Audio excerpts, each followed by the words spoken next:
Elden Ring's DLC is perfectly designed to be some of the hardest content available. But even if it's difficult, FromSoft literally just hands you the perfect solution to beat all the hard content, which seems to be what a lot of people are missing. So I wondered, how hard even is the DLC without these Scadutree upgrades? Now, of course, people have proven these challenges possible ever since, but that requires that you actually get good. Which is why today I want to instead prove that through proper preparation and an actual functional build, even you can have an easier time in Elden Ring's DLC. This challenge will have two rules with one goal. I cannot use any of the Scadutree Blessings, and I can only use weapons and armor from the DLC. And the goal is to achieve one remembrance. If that sounds simple, well, that's because it is. To understand how to beat this challenge, we have to understand how Scadutree Blessings work in the first place. And it isn't some special coding magic. Every level of the blessing that you have simply increases your damage and defense by a little bit. See here with my character at 14 Scadutree Blessings, I have 42 damage negation across the board, which means with no equipment, I still have more defense than the average mage build. Which means two things. First, for God's sake, slot in some f***ing defense. Second, we can emulate some of the Scadutree Blessings effects with gear and buffs. And with that, I set out with a build in mind. And the preparation for it was easy, as I went through the usual route that I run when I play casually. It's a route that goes through pretty much all the areas in the game and gathers every important item I may need for any sort of run. It starts in Limgrave and gives me things like the recipe for sleep pots, charge attack boosts, and the Dectus medallion. I also doubled back here to do Blight's quest so that I can easily get the Bloodhound's Fang. This is important because of this very effective method to kill Mohg in the early game. I'll leave a link to it in the description. The path simply continues on to Dragon Barrow and the 4th Farah so I can go and bleed Grail for the stats, then heading straight over to Liurnia to get all the upgrades, and then continuing over to Altus Plateau to gather even more. I also made my way to the Volcano Manor and did some extra work there, and then ending this part with Poison Misting this Draconic Tree Sentinel. Then I gathered 2 Great Runes, that being Godric and Rickard because they're the easiest early game choices.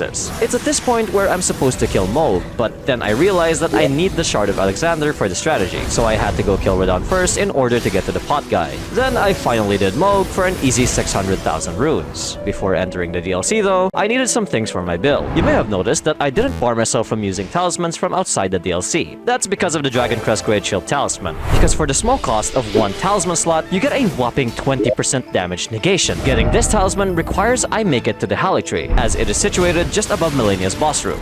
The next important piece of this build is the Opaline Heart tier, which you can get by killing the Putrid Avatar in this part of Dragon Barrow. For 3 minutes, this tier gives you another 15% damage negation. These two perfectly match up with the Boiled Crab consumable, something you can easily get from Bogart if you do a little bit of his quest and meet him up here in the Altus Plateau. It's very cheap, and I recommend you buy 100 of it because this increases your damage negation by another 20%. With all of these together, and wearing armor that gives 35% negation, after doing some complex math, you can see that we end up with 65% damage negation. Why is this important? Because with this very simple and replicable build, assuming you have 10 flasks at plus 12 and 60 vigor, looking at this calculation, you can see that with good flask climbing, you can take almost 28,000 damage before dying. Now that's a lot of damage. You can do this for any build, by the way. But of course, we're not stopping there. This is just 65% of the damage that you take. But of course, there are many ways to just not take damage. There's the titular dodging or parrying, but that requires that I actually get good at the game. So let's explore one of the most viable alternatives to not taking damage. There are 2 types of shield playstyles: guard countering and shield poking. Guard countering relies on raw damage and poise damage, but since our damage is heavily underpowered for the DLC, we'll turn to the latter's special traits. Because shield poking is not only safer, but is also very fast, which means if we get a spear and put a status effect on it, it will be able to proc the status effectively as we hide behind the shield. This is exactly what I did by getting the Swift Spear around this area from the castle front, which might be a little short, but put the Seppuku Ash of War on it and you'll be doing a good amount of build-up from poking. For the shield, I decided on the Wolf Crest Shield, which you can get from the Castle Ensis. This is the earliest option. I used the Barricade Shield Ash of War that you get from the Knights Cavalry in Waping Peninsula. Combine this with the Great Shield Talisman that you get from this camp in Altus Plateau, and this allows you to just straight up tag cold combos while poking with your Bleed Spear. To finish up this build and try it out, I fought the Black Gale Knight in the Graveside Plain to get his armor. While PvP isn't a good indicator of a PvE build, you can see just how annoying this build can get even against these types of enemies. I did have some difficulty here because I am dog shit at PvP, but just sticking to my strengths of not taking damage while dealing damage does wonders for this fight.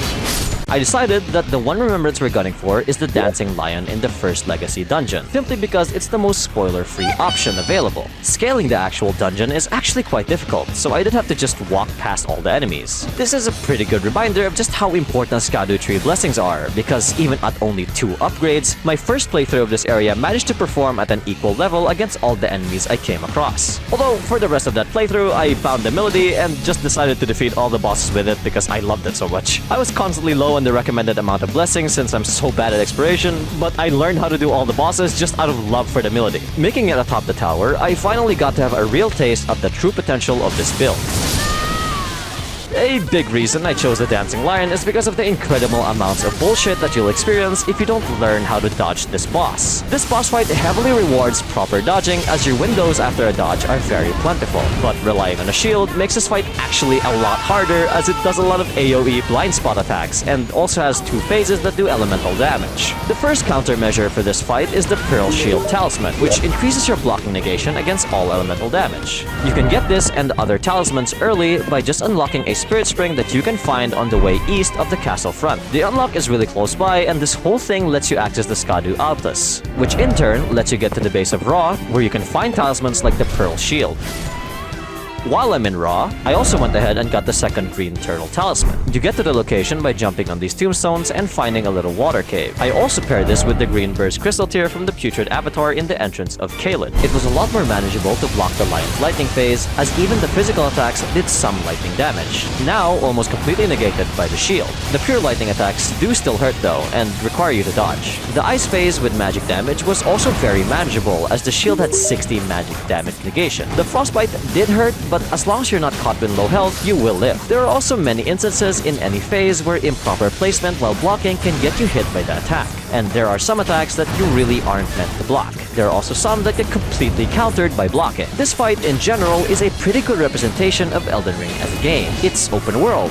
It's free. There are many different ways and methods to approach one problem, and the answers will be spread throughout the world, just like the Scadutree Blessings. Exploration and practical experience with the game will get you through a lot of the hardest content possible. I do believe you're not meant to play this DLC without any upgrades. I personally had to run past every mob I met, and it wasn't a very fun experience. But this difficulty is solvable by just learning how to explore and finding solutions to the current enemy instead of bonking your way through it. And even then, if you're just bonking, at least do it right. And you can find how to do that by watching this video.